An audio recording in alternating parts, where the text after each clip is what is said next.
Hey YouTube, it's Dawn, and in this video I just want to talk a little bit about epigenetics and what it means for, what it could possibly mean rather, for future generations of people, your offspring, if you have suffered from narcissistic abuse.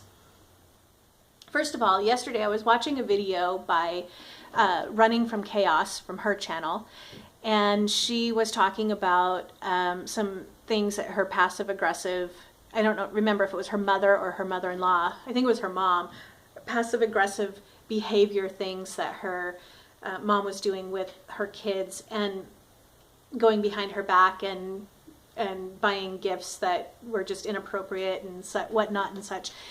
And in the conversation, in the comments on that video, somebody had replied to one of my comments about what I had said about epigenetics. I'm fascinated by epigenetics. It has always fascinated me since I first heard of it, which it's not really anything new because, you know, Darwinism, hello, evolution, all of this stuff. But basically, the school of thought for epigenetics takes a more distilled look at how external factors actually influence genetic changes and how we pass them on to our offspring. And so we know, like, if your grandfather was an alcoholic, for instance, you might have propensity to become an alcoholic. We know that abuse of any kind can cause you to have anxiety or all kinds of mental disorders, and the likelihood that your children suffer from those imbalances is higher than someone whose parents did not have or cause those conditions. And so that's what epigenetics looks at. And so last night, as I was trailing off to sleep, I had a couple of thoughts about this, and I realized I might actually be a good case study for epigenetics. So let me explain. So my grandparents, both on my father's side and my mom's side, had dysfunctional relationships. Both of my grandfathers were alcoholics, and I know that my mom's mom, my grandmother, had some kind of mental imbalance. And the likelihood is that my grandmother on my father's side was also imbalanced mentally. We don't know, but they did definitely have dysfunctional households, being that both the grandfathers were alcoholics.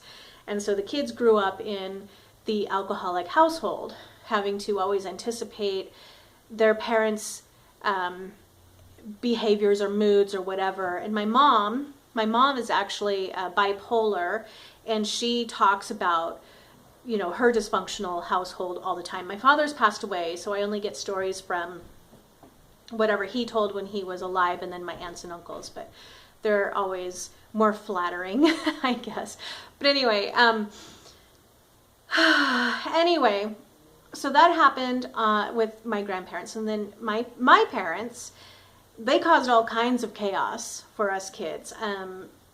You know, my parents divorced when I was very young, and then my dad and my stepmother kidnapped us and moved us across the country and told us all these lies about our mom, and it caused a bunch of fear, a bunch of chaos. Add to that the fact that I was being sexually abused by my stepbrother, and there was just a lot of dysfunction going on in my household.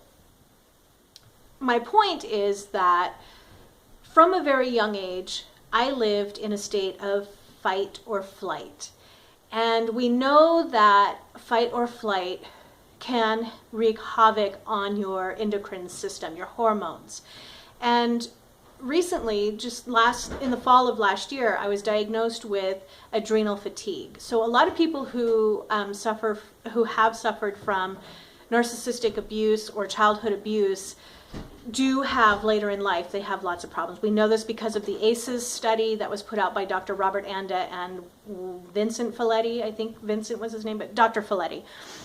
And I know that's a big topic going on right now, and this community. So just look up the ACEs score. You'll see the correlation between childhood abuse, the adverse childhood experiences, and on late onset disease later in life. So we know that happens.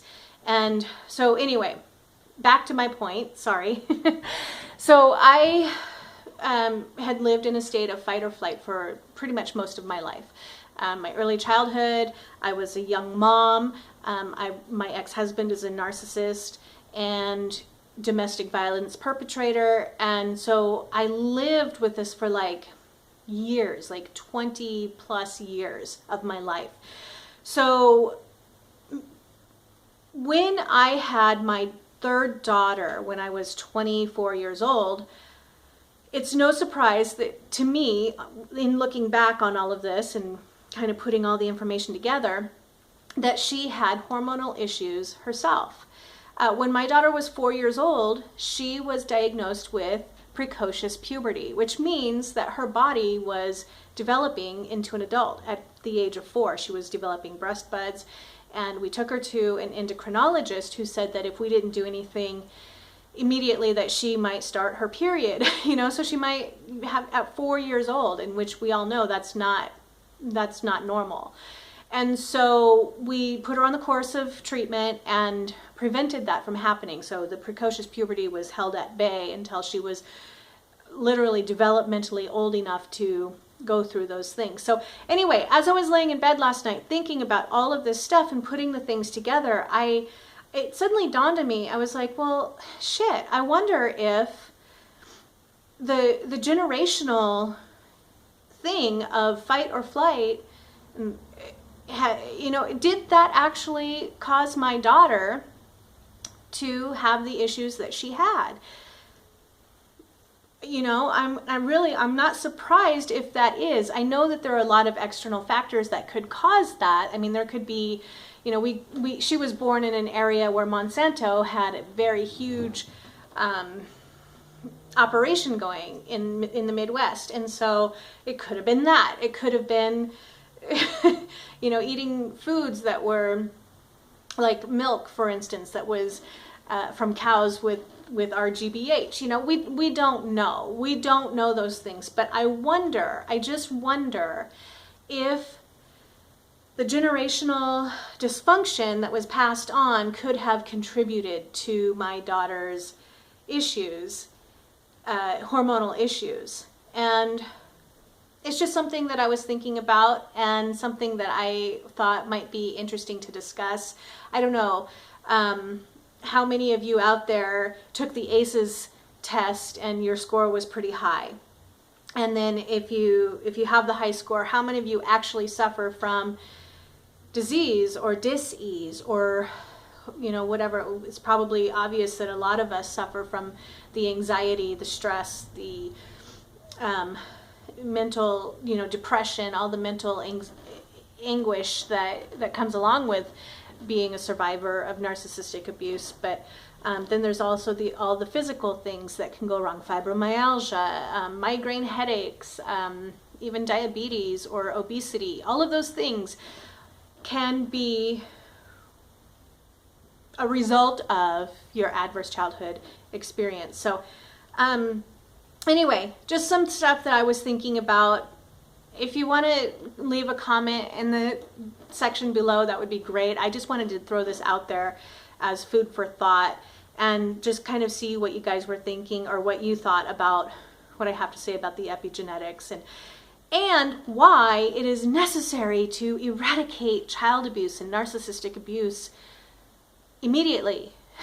Our future depends on it. Our future depends on it. So anyway, thank you for watching. If you're still watching, I really appreciate it. Thank you for being so welcoming and warm. I really appreciate all of your nice comments on my last video, and I look forward to getting to know you guys better. So until next video, I love you to the moon and back. Mwah. Bye.